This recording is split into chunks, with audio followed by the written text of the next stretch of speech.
Hi, welcome to your Octane SL 222 by Jayco.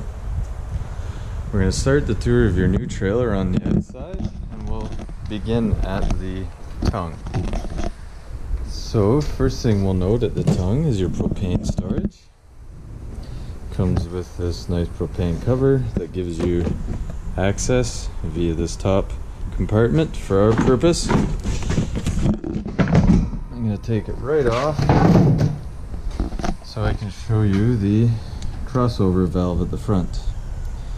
So as you can see here, the crossover valve is pointing to this tank here, and that means it will draw from this tank first. However, when this tank empties, it will draw from this tank over here automatically without you switching that particular switch. So, also on the front, we have this nice storage space,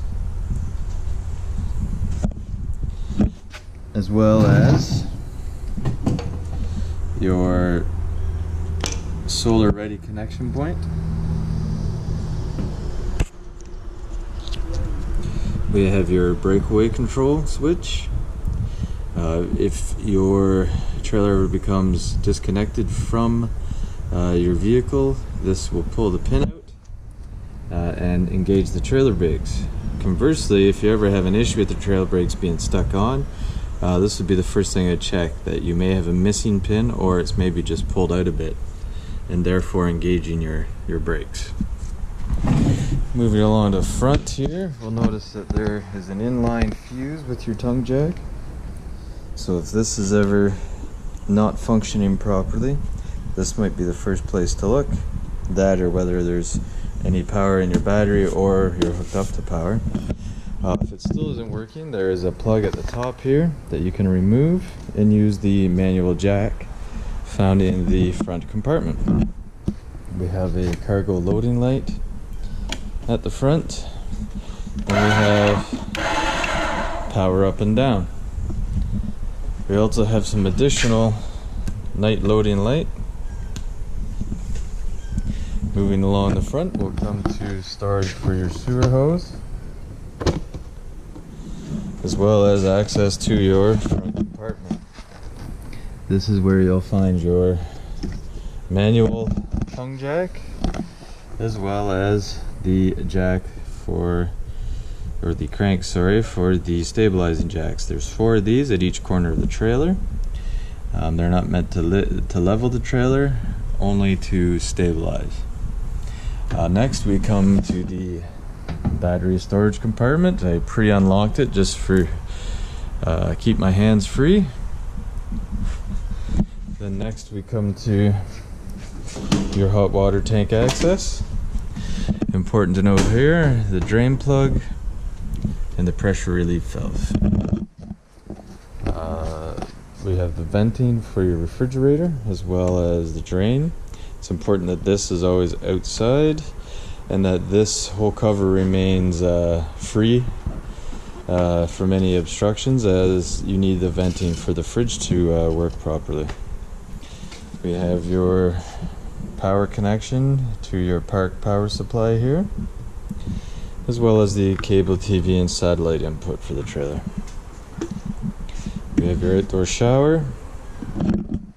We have the city water connection that connects your trailer to the campground or park water supply. We have the input if you're going to be camping kind of more off-grid. You can fill your freshwater tank from this input right here. And lastly, you have a tank flush function here. Of note, on this side you'll also notice your output for your black water or gray water. These valves are a little bit harder to find. You'll see the gray water is right up here, and the black water is here.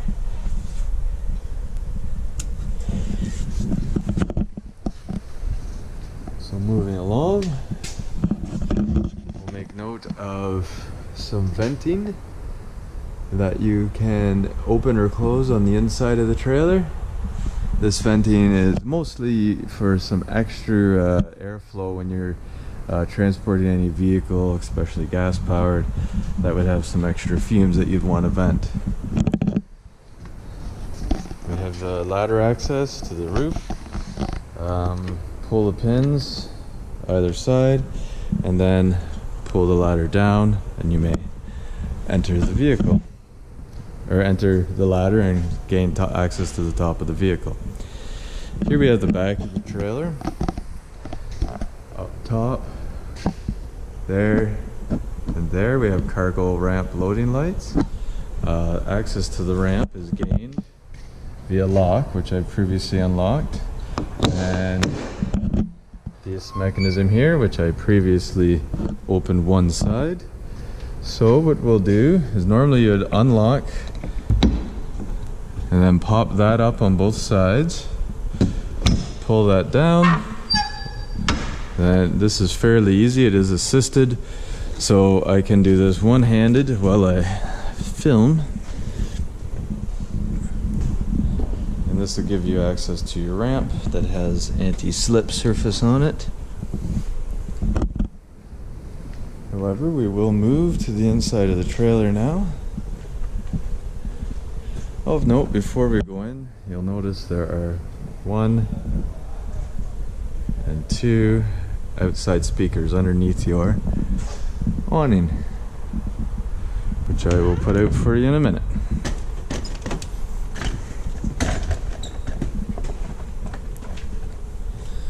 So we'll enter the trailer. First note, we have an AB rated fire extinguisher, which means it's good for liquid or electrical. We have a main kind of switch control for the trailer. Here we have your ramp lights that I talked about previously, as well as the master switch for the cargo bed, which is this. We have your regular battery indicator, freshwater, black and gray water indicators. We have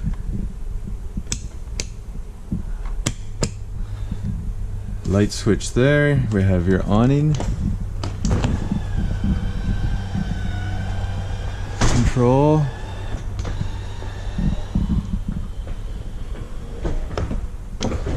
Well as awning lights and the lights for the main part of the trailer. So turning around, we'll notice you have your stereo system. Also a spot for your TV. When you do have a TV plugged in, you'll notice that there is this little button here. It'll switch you between antenna and your satellite or cable. If you're having troubles with either one, simply press this button and it'll switch you between the two. That could be the problem. So we'll turn on the stereo.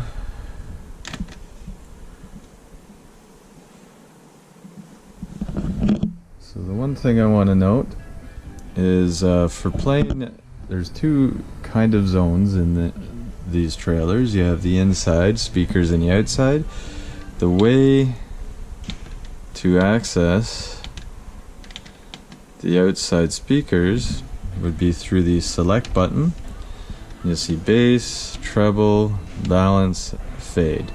So fade 7 to the front, we'll put it inside, and 7 to the rear, or R, puts it on the outside speakers. There's DVD as well. Moving into the back bunk. See, right now we have storage for the table at the back, just to get it out of the way of the cargo area. Stored flat on the bunk. Access to the front compartment and to the water tank is done via this bunk by removing a few screws.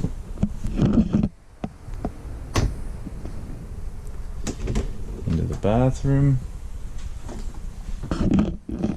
is where you'll find the main GFCI. So if you're having any power related issues, if you've already checked the panel and everything looks okay there, I would check to make sure the main GFCI isn't tripped. You'll notice your fan controlled by a switch here.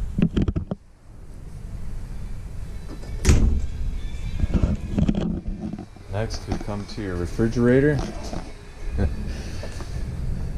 You have your main on and off button.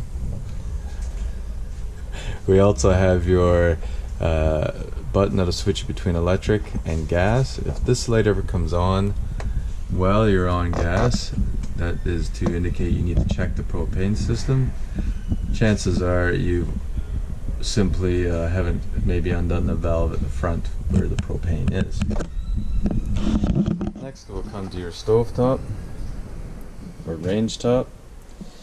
This is a manually lit.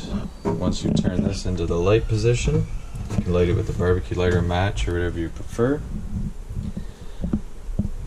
Our next, we come to the back bed system and couch. You'll notice here that the important part of this system, I'll lower it down a bit. So once this is on, you can use this to control the bed, up or down. So I'm going to bring the bed down a little bit, or sorry, the couch is down just a little bit. I won't do it all the way. So these couches will go all the way down, and then they flip up this piece, so you have two couches on either side, and the table can be placed either way. However, I'm going to bring it down partially. I'm going to flip. There's 4 of these that you flip all the way over on either side. So I'm going to flip those over.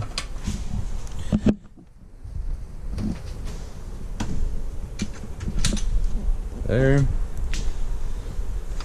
And there. We'll go back to the controls and we'll put the bed up, or the couches up, all the way up. Apologize for the noise. And you'll hear, they'll get up to the very top and you'll hear a click, and then they'll stop. Okay, they've stopped. They've clicked in. Now the top bed is locked into the couch, and you can bring it down and you'll notice that now the whole thing goes down. Now your bed is going to stop midway, and the couches will continue all the way down.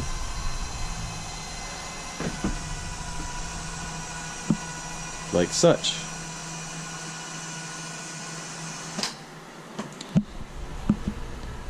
Now to return it to the previous way, or if the bed all the way up and this down, you simply flip these all back.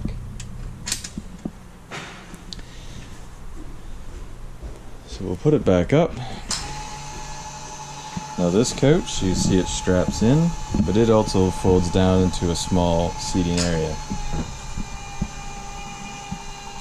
We'll also want to point out that there are tie downs, one there, then 3 across here, and 3 across the back by the gate. Those are tie downs for any vehicle that you wish to travel with in here, so you can safely transport them.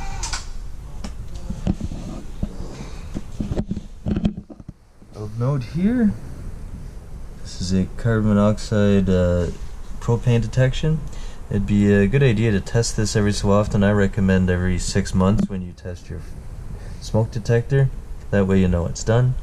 Press the button on the front just to make sure it's functioning properly.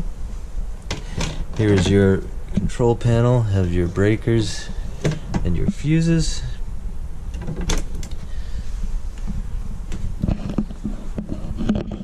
Here is your smoke detector. You can press the center button on here every 6 months to make sure the batteries are good and it's functioning properly.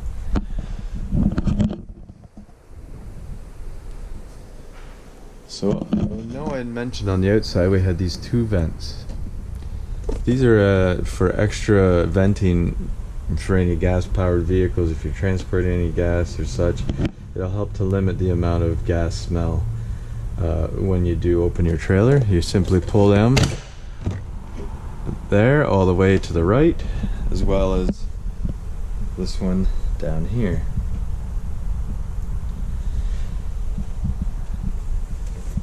Now the last thing I want to note, 2 more safety features. Emergency exit, flip these 2 levers up, push the window out, and you have in this unit an additional fire extinguisher. This one is A, B, and C rated, and that means it's good for combustibles like trash, wood, paper, as well as electrical. This concludes the trailer tour. I hope you enjoyed it and found it informative.